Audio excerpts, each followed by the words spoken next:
Genesis chapter 38.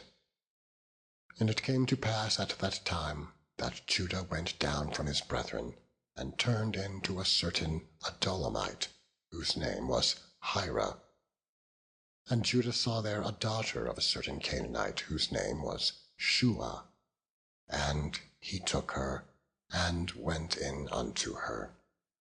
And she conceived and bare a son, and he called his name Er. And she conceived again, and bare a son, and she called his name Onan. And she yet again conceived and bare a son, and called his name Shelah. And he was at Chezib when she bare him. And Judah took a wife for Er his firstborn, whose name was Tamar. And Er, Judah's firstborn, was wicked in the sight of the Lord, and the Lord slew him. And Judah said unto Onan, Go in unto thy brother's wife, and marry her, and raise up seed to thy brother. And Onan knew that the seed should not be his. And it came to pass, when he went in unto his brother's wife, that he spilled it on the ground, lest that he should give seed to his brother. And the thing which he did displeased the Lord, wherefore he slew him also. Then said Judah to Tamar his daughter-in-law, Remain a widow at thy father's house, till Shelah my son be grown. For he said, Lest peradventure he die also as his brethren did. And Tamar went and dwelt in her father's house. And in process of time the daughter of Shua, Judah's wife, died. And Judah was comforted. And he went up unto his sheep shearers to Timnath, he and his friend Hira the Adullamite. And it was told Tamar, saying, Behold, thy father-in-law goeth up to Timnath to shear his sheep. And she put her widow's garments off from her, and covered her with a veil, and wrapped herself, and sat in an open place, which is by the way to Timnath. For she saw that Shelah was grown, and she was not given unto him to wife. When Judah saw her, he thought her to be an harlot, because she had covered her face. And he turned unto her by the way, and said, Go to, I pray thee, let me come into thee. For he knew not that she was his daughter-in-law. And she said, What wilt thou give me, that thou mayest come in unto me? And he said, I will send thee a kid from the flock. And she said, Wilt thou give me a pledge till thou send it? And he said, What pledge shall I give thee? And she said, Thy signet, and thy bracelets, and thy staff that is in thine hand. And he gave it to her, and came in unto her, and she conceived by him. And she arose and went away, and laid by her veil from her, and put on the garments of her widowhood. And Judah sent the kid by the hand of his friend the Adullamite to receive his pledge from the woman's hand, but he found her not. Then he asked the men of that place, saying, Where is the harlot that was openly by the wayside? And they said, There was no harlot in this place. And he returned to Judah and said, I cannot find her. And also the men of the place said that there was no harlot in this place. And Judah said, Let her take it to her, lest we be shamed. Behold, I sent this kid, and thou hast not found her.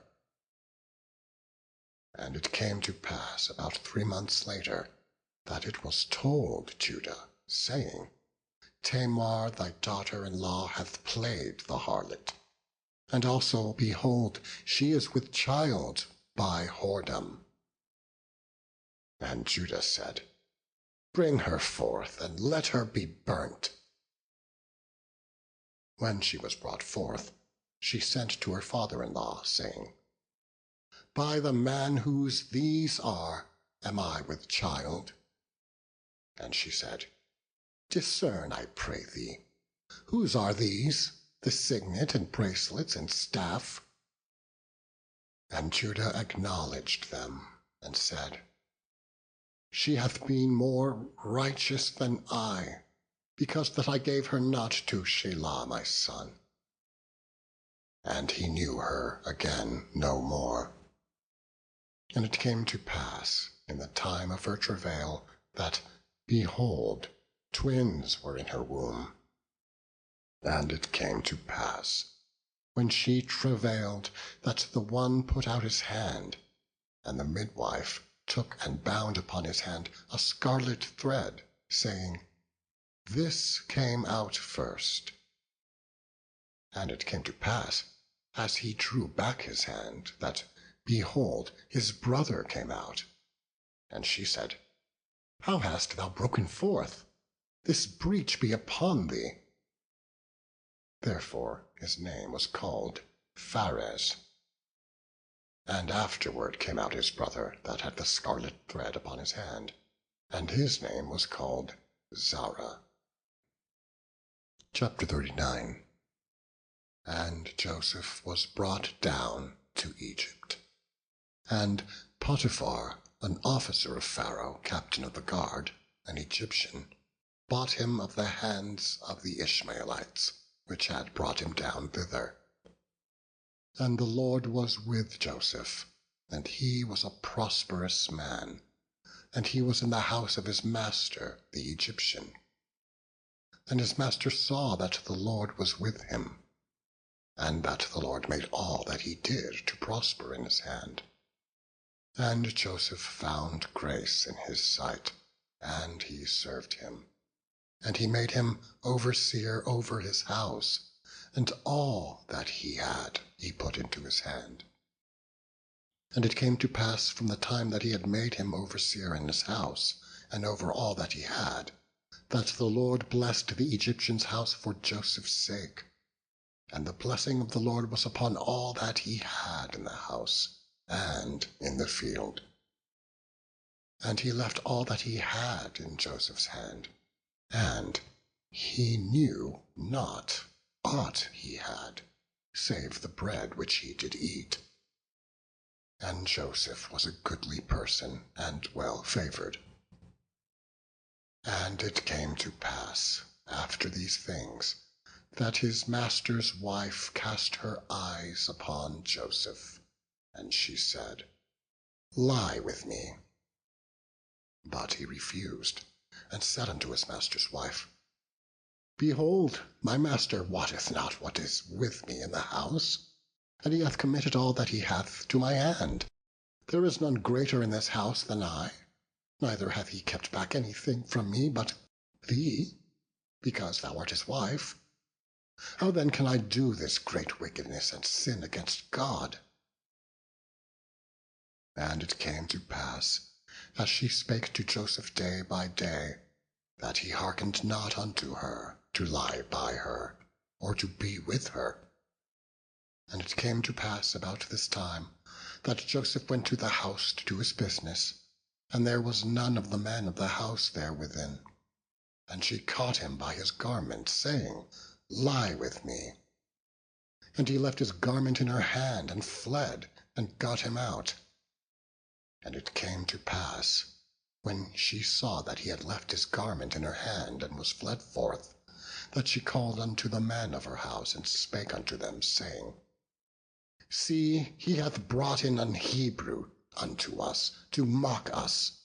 He came in unto me to lie with me, and I cried with a loud voice. And it came to pass, when he heard that I lifted up my voice and cried, that he left his garment with me, and fled, and got him out." And she laid up his garment by her, until his lord came home. And she spake unto him according to these words, saying, "The Hebrew servant which thou hast brought unto us came in unto me to mock me.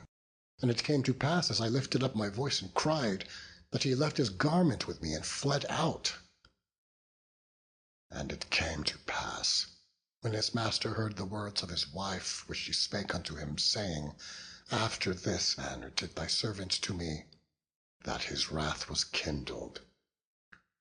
And Joseph's master took him and put him into the prison, a place where the king's prisoners were bound, and he was there in the prison. But the Lord was with Joseph, and shewed him mercy, and gave him favor in the sight of the keeper of the prison. And the keeper of the prison committed to Joseph's hand all the prisoners that were in the prison, and whatsoever they did there, he was the doer of it. The keeper of the prison looked not to anything that was under his hand, because the Lord was with him, and that which he did, the Lord made it to prosper. Chapter 40. And it came to pass after these things, that the butler of the king of Egypt and his baker had offended their lord the king of Egypt. And Pharaoh was wroth against two of his officers, against the chief of the butlers, and against the chief of the bakers.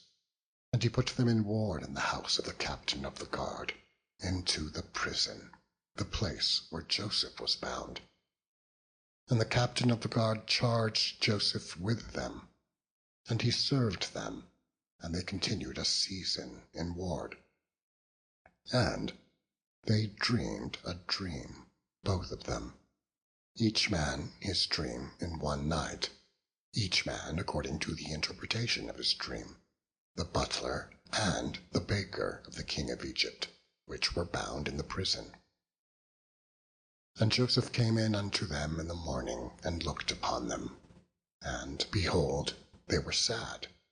And he asked Pharaoh's officers that were with him in the ward of his lord's house, saying, Wherefore look ye so sadly today?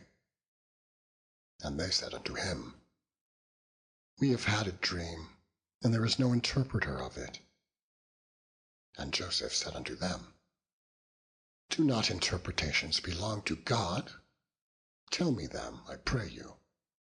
And the chief butler told his dream to Joseph, and said to him, In my dream, behold, a vine was before me, and in the vine were 3 branches, and it was as though it budded, and her blossoms shot forth, and the clusters thereof brought forth ripe grapes.